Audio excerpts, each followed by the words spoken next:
기도하시겠습니다. 죽음의 권세를 이기시고 살아나셔서 그 무덤을 이 세상에 남기지 아니하신 성령으로 지금 우리 안에 거하시는 부활하신 주님을 찬양하고 경배와 찬송을 드립니다. 하나님의 사랑하심을 받고 성도로 부르심을 받은 주의 백성들이 이 부활의 새 아침에 아버지께 나와 예배하고 찬양하며 말씀 들을 때 큰 기쁨과 감격과 확신 속에서 주님을 더 잘 섬길 수 있도록 은혜 주실 줄 믿습니다. 이 새봄 부활절 아침에 로마서를 공부할 기회를 다시 주셨으니 감사드립니다.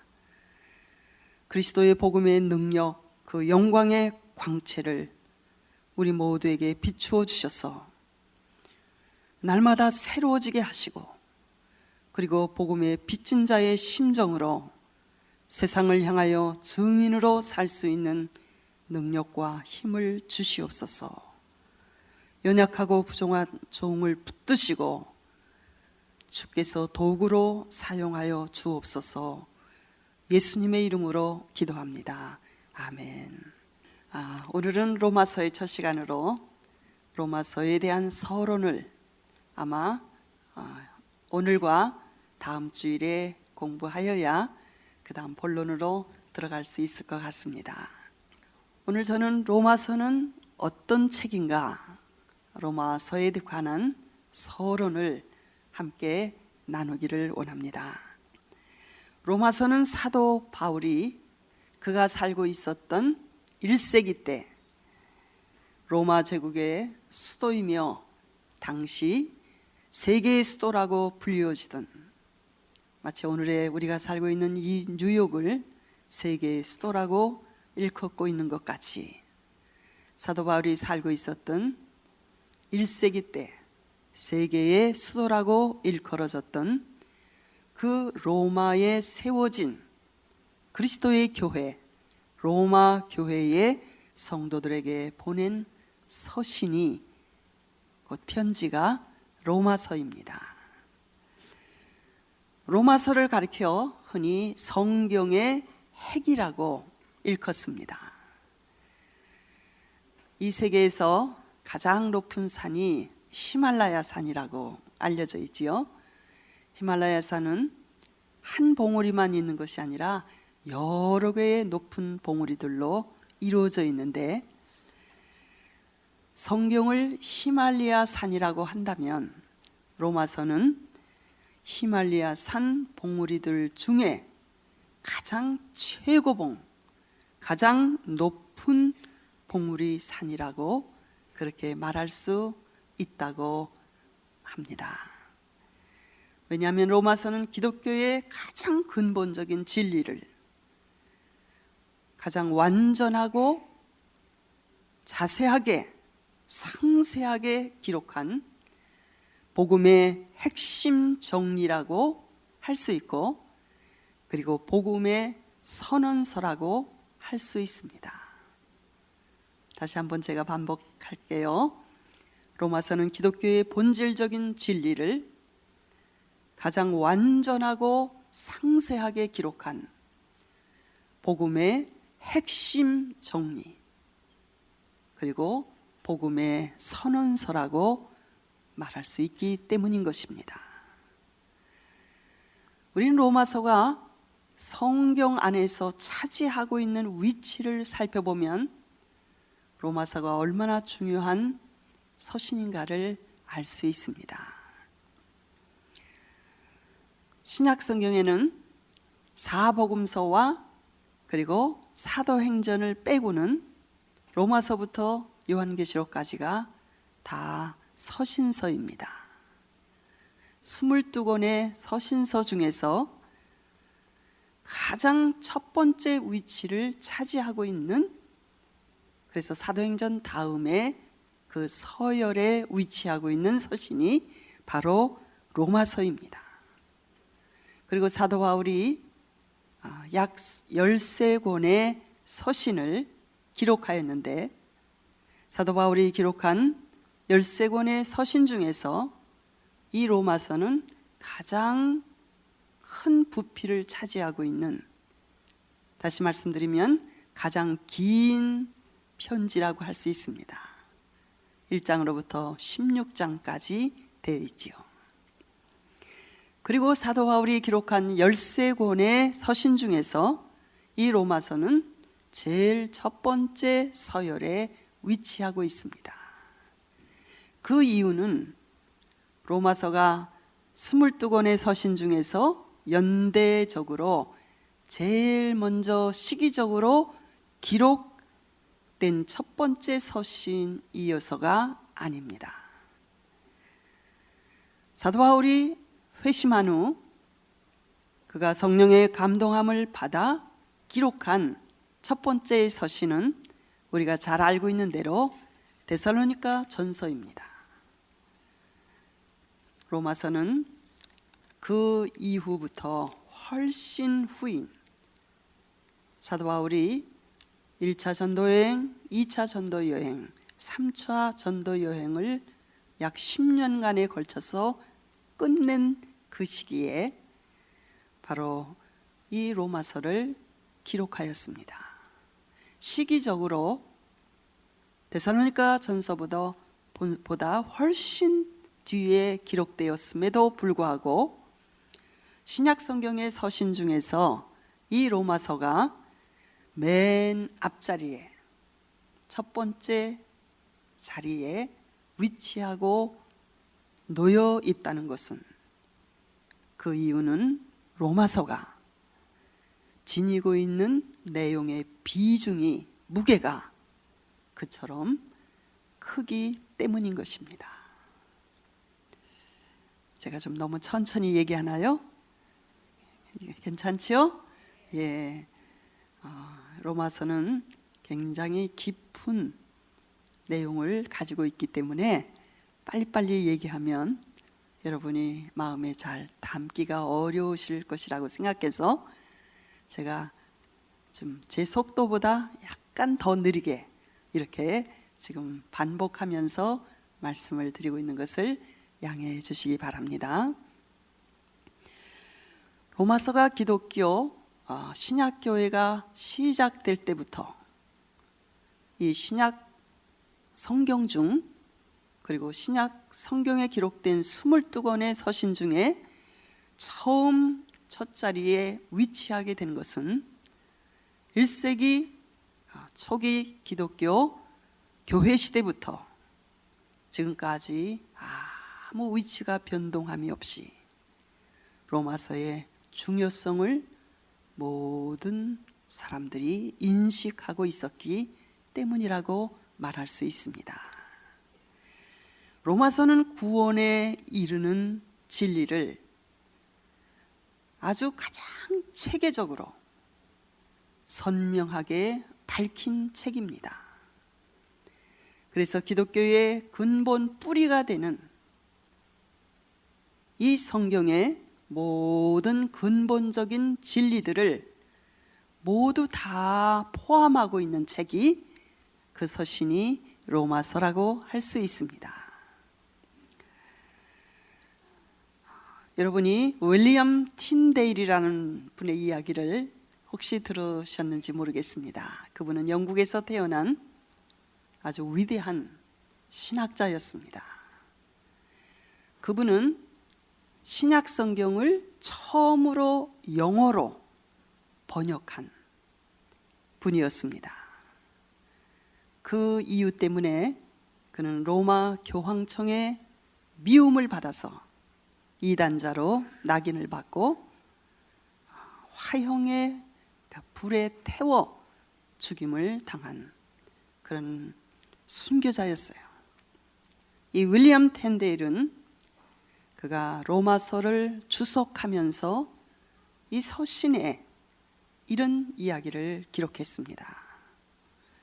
신약 성경의 로마서는 신약 중에서 가장 중요하고 가장 훌륭한 부분일 뿐만 아니라 가장 순수한 복음, 곧 복된 소식을 우리에게 기록해 주신 하나님의 말씀입니다.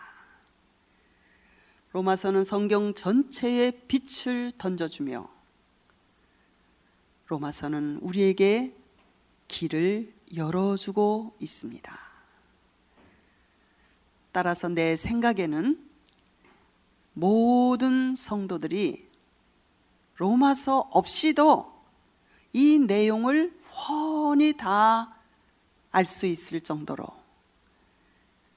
로마서를 전체를 다 암기했으면 참 좋겠습니다. 또한 암기하는 데서 그치지 말고 그것을 날마다 그 말씀을 영의 양식으로 섭취하면서 계속 그 로마서의 말씀 안에서 자신의 영혼을, 자신의 삶을 연마해 나갔으면 좋겠습니다. 그는 또 계속해서 말하기를 이 로마서는 우리가 아무리 많이 읽어도 그리고 또 많이 연구해도 절대로 지나치는 책이 아닙니다.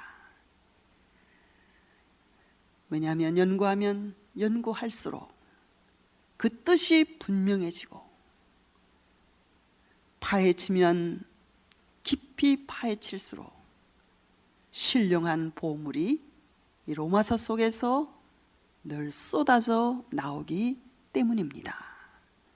로마서 속에는 온갖 값진 보화가 가득히 들어 있다고 윌리엄 틴데일은 그가 쓴 로마서 주석 서문에 로마서의 가치를 이렇게 소개했습니다. 사도 바울이 기록한 13편의 서신들의 내용은 대부분 어떤 특정한 교회가 처한 그런 특정한 상황이나 당면 과제들을 대부분 다루고 있습니다.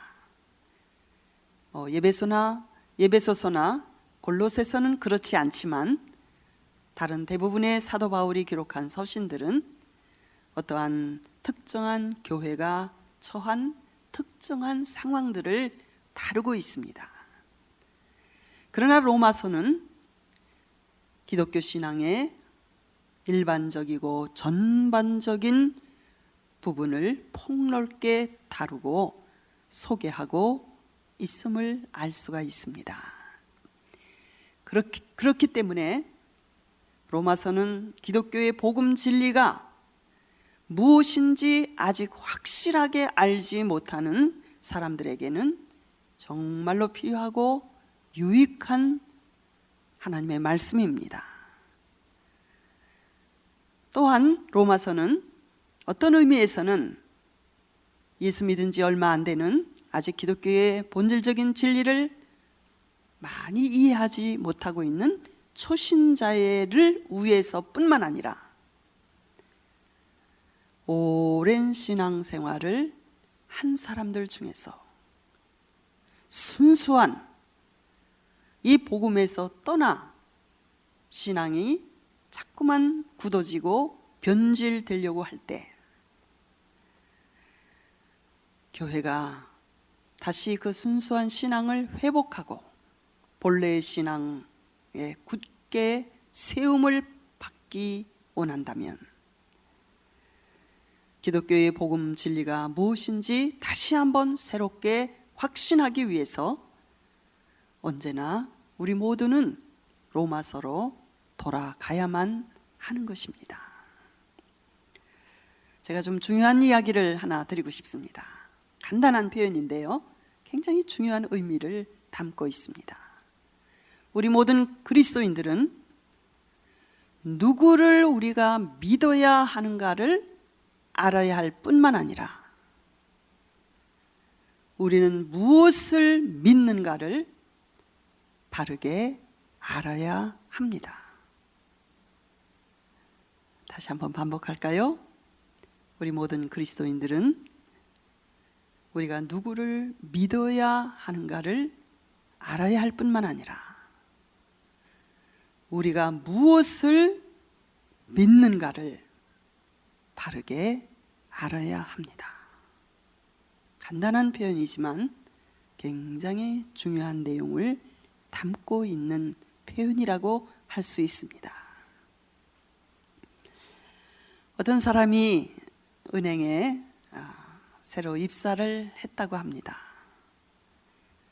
처음 입사한 이 신입사원에게 그 상사는 첫날 일거리를 맡겼는데 그 일거리는 다름이 아닌 캐쉬, 아주 한 보따리를 그에게 주면서 오늘 당신은 다른 일 하지 말고 이 돈 속에서 위조 지폐를 찾아내서 골라내는 것이 오늘 하루 종일 당신이 해야 할 중요한 업무입니다.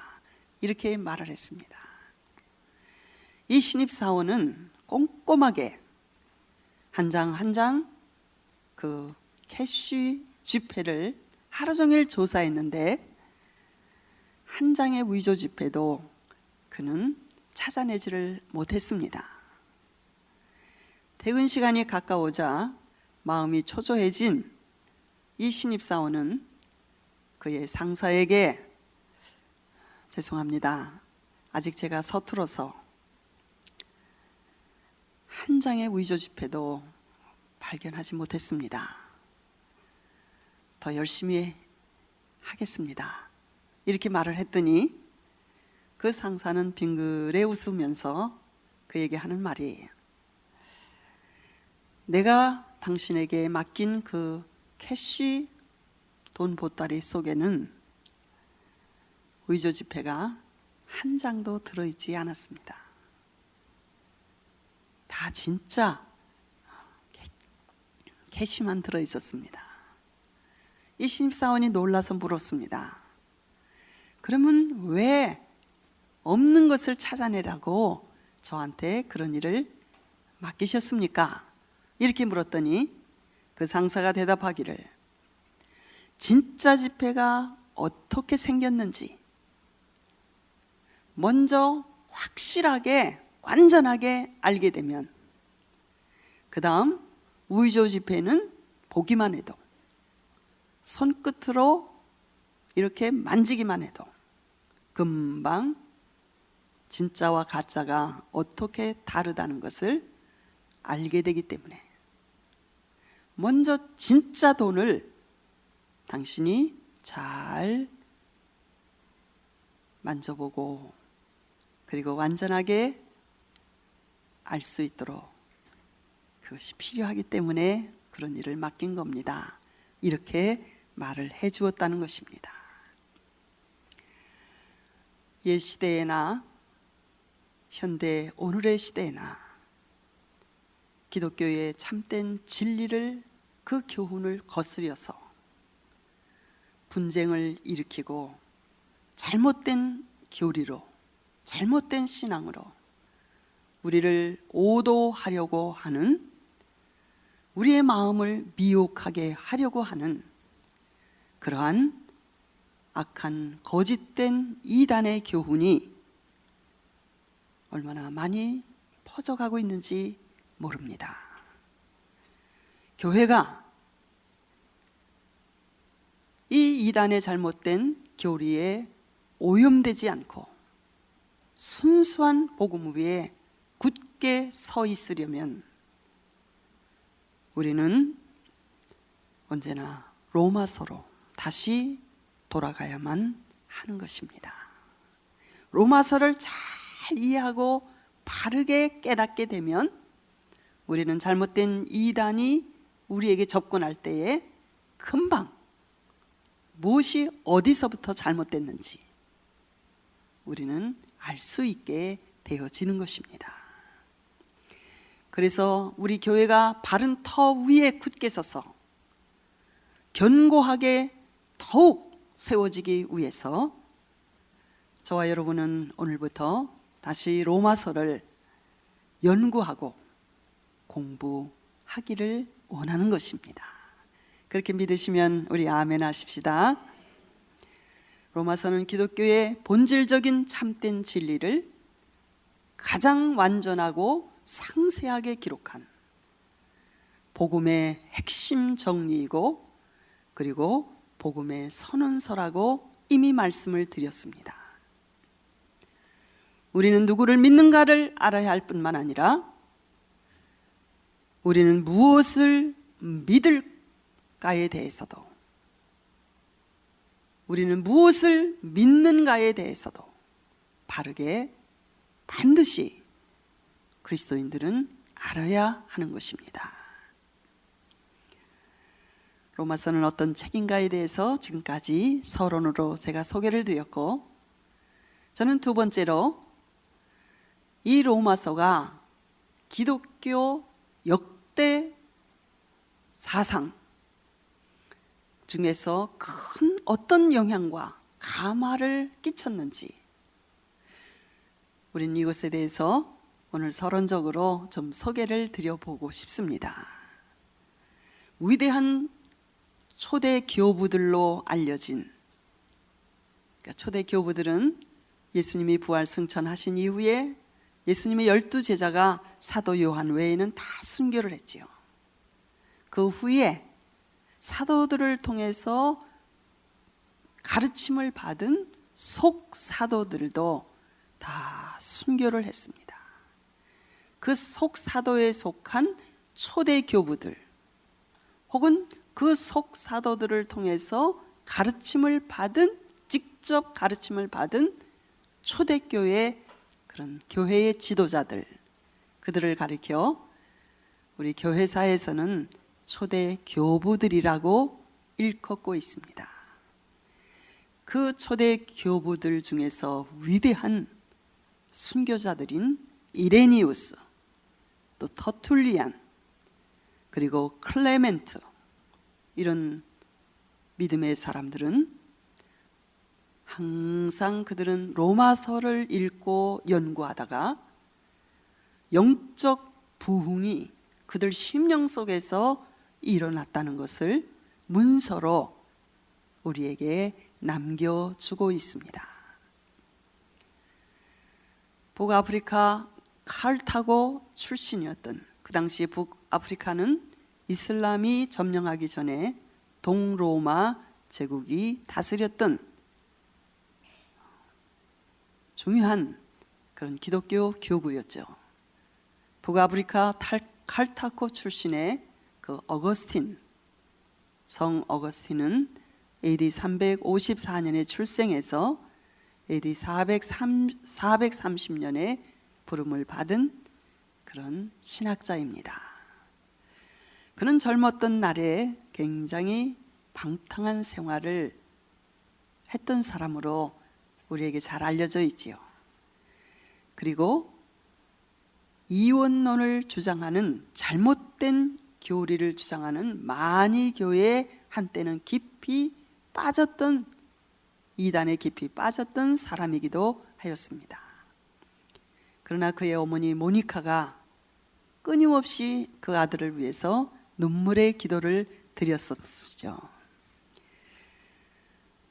그러나 그의 심령 속에 그 어머니의 기도를 통해서, 로마서를 통해서 어거스틴의 심령 속에 밝은 빛이 비추어지므로 그는 회심하여 오늘과 같은 이런 부활절 아침에 성 어거스틴은 세례를 받고 하나님의 일꾼이 되어 그가 부르심을 받기까지 34년 동안 그의 남은 생애를 복음을 위하여 수고한 그러한 사람이 되었습니다. 그는 그가 쓴 저서인 참회록을 통해서 자신이 로마서를 통해서 어떻게 회심하게 되었는가를 이렇게 밝히고 있습니다.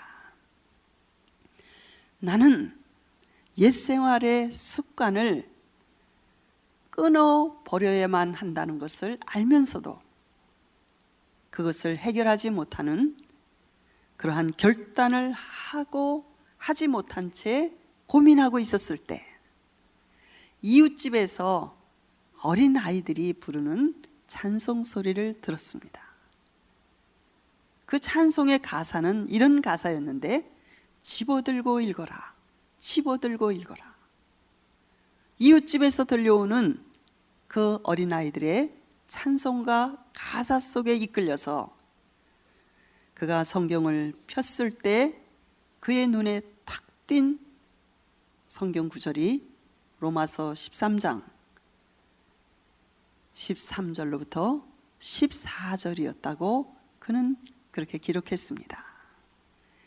그 말씀은 이렇게 기록되어 있지요. 낮에와 같이 단정히 행하고 방탕하거나 술 취하지 말며 음란하거나 호색하지 말며 다투거나 시기하지 말고 오직 주 예수 그리스도로 옷 입고 정욕을 위하여 육신의 일을 도모하지 말라.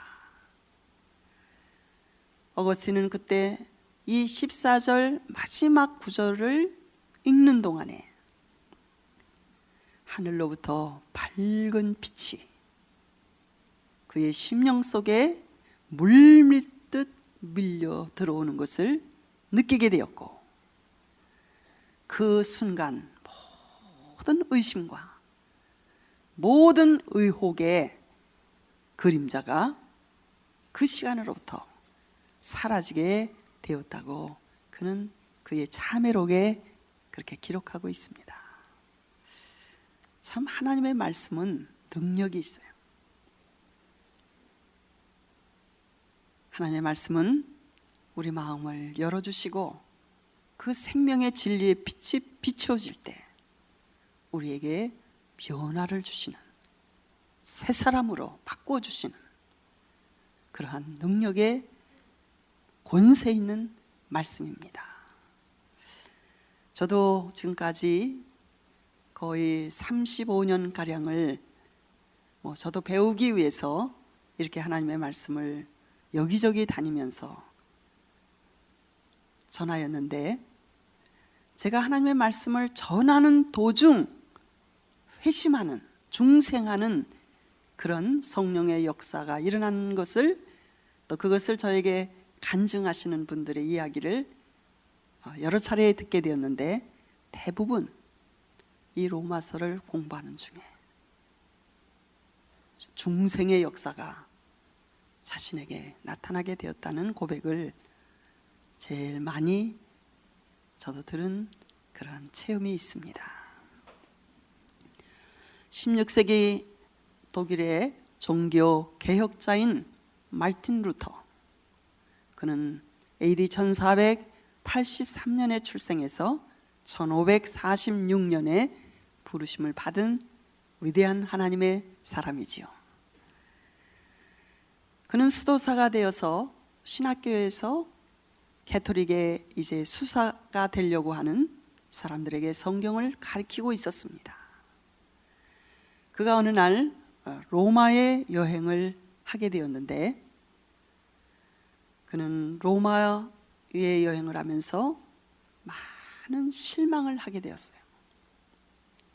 왜냐하면 많은 수도사들의 신앙이 형식적이고 그렇게 경건한, 실제로 그런 생명의 신앙생활을 하고 있지 못하는 그런 모습을 보면서 실망하던 중, 어느 날 예수님께서 예루살렘 빌라도 법정에서 재판을 받으셨을 때 그분이 걸어 올라가셨다는 그 빌라도 계단을 캐톨릭에서 그냥 그 자체로 옮겨다가 로마에 옮겨놓고, 그 당시 많은 사람들이 무릎으로 그 계단을 기어 올라가면서 무릎에 입을 맞추고 이렇게 하였는데, 마르틴 루터도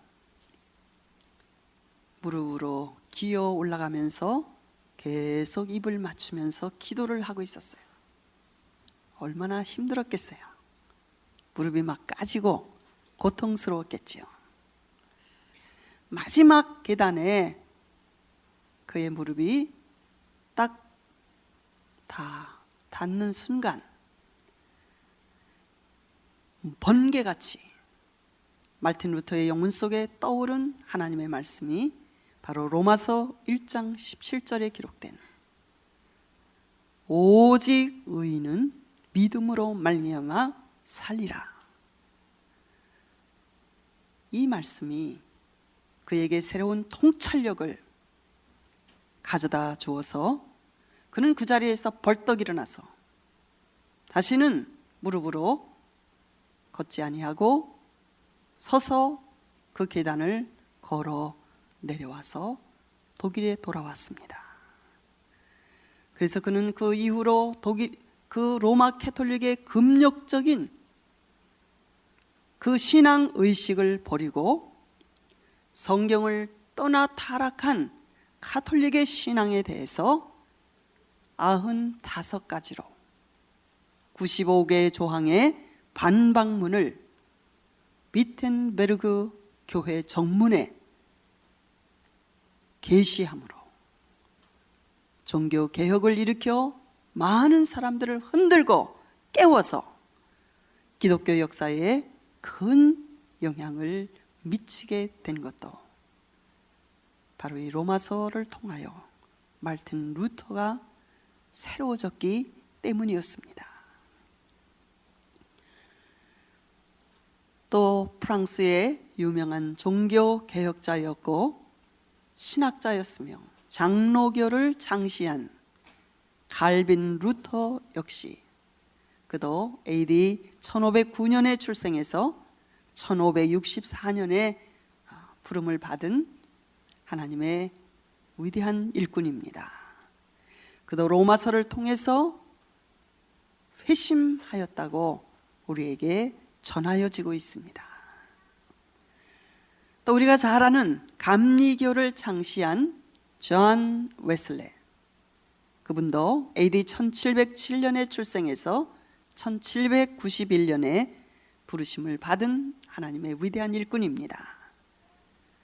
그는 미국의 원주민을 위한 선교사로 갔다가 그 선교를 다 실패하고 돌아오는 길에 풍랑을 만나 정말 죽게 되었을 때 그 모라비안 교도들이 그 죽음 앞에서도 조용히 함께 찬양을 부르는 모습에 감명을 받게 되었는데 무사히 영국에 도착하여서 그는 어느 날 모라비안 형제단들이 모여서 예배를 드리는 그 집회에 참여하게 되었는데 그때 마침 강단에서 설교자가 말틴 루터가 쓴 로마서 주석의 서문을 읽고 있는 것을 그 예배에 참석해서 듣게 되었습니다.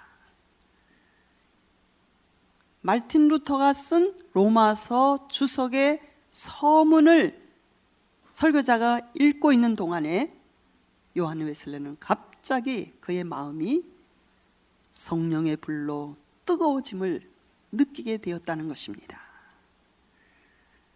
그는 희미했던 예수 그리스도에 대한 믿음, 그 십자가의 은총, 그것을 정말 그 십자가의 은혜만을, 예수 그리스도만을 그 순간 자신의 구주로 의지하게 되었고, 그리고 그리스도에 의해서만 의롭다함을 우리 사람은 하나님 앞에 받을 수 있으며, 그리고 거룩한 생활도 예수 그리스도의 은혜를 통해서만 가능하다는 그 확신을 얻게 되어서 18세기에 복음주의의 각성운동을 영국에서 일으켰습니다.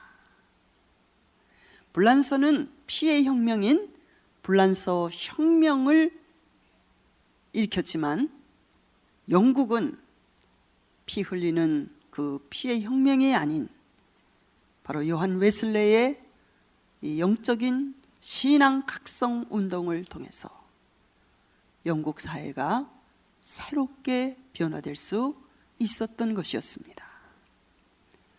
우리가 잘 아는 또 위대한 하나님의 사람 중에 존 버년이라는 사람이 있지요.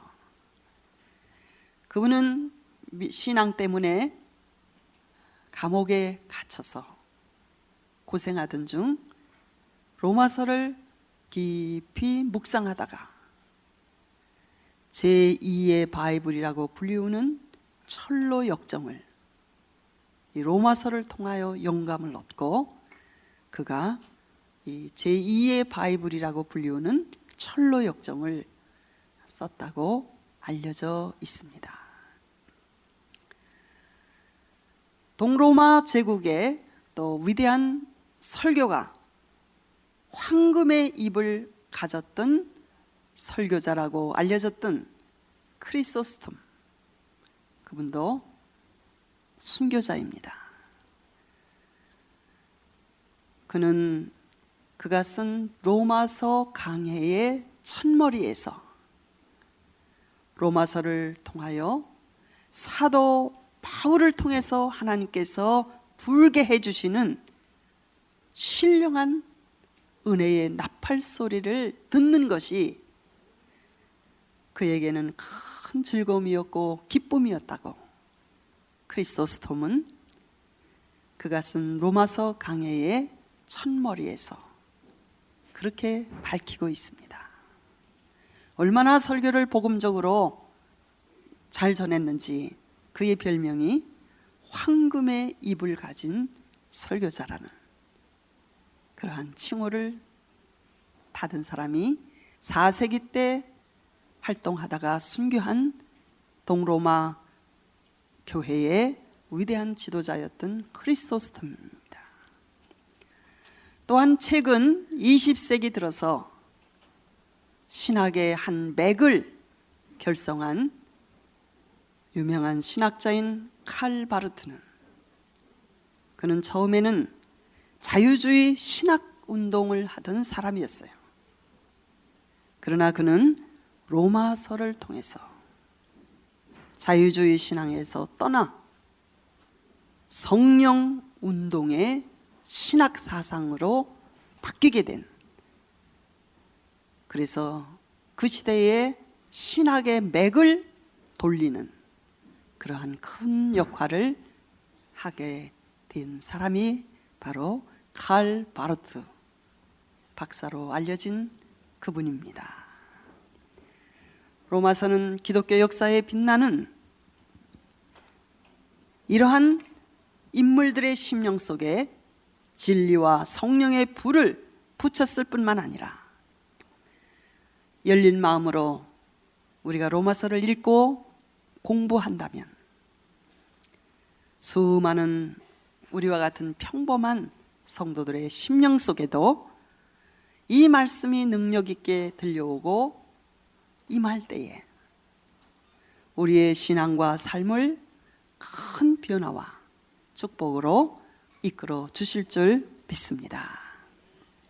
저와 여러분이 오늘부터 시작하는 이 로마서 공부를 통해서 하나님께서 우리 삶에, 우리 신앙에 어떤 큰 영향과 변화를 주실지 아무도 아직은 알 수 없습니다. 그러나 교회사를 지금까지 저희가 몇 가지로 제가 소개를 드린 인물을 통해서 어느 시대에나 영적 부흥이 있었던 곳에는 틀림없이 로마서 연구가, 로마서 공부가 있었다는 사실은 우리에게 많은 것들을 우리에게 말해주고 있습니다. 우리 기도하겠습니다. 자비하신 주님, 많은 사람들의 영혼을 깨우고 흔들어서 하나님의 진리 가운데로 인도함을 얻게 하셔서 교회에 큰 빛을 발한 사람들과 같이 평범한 저희들이지만 저희들의 삶 속에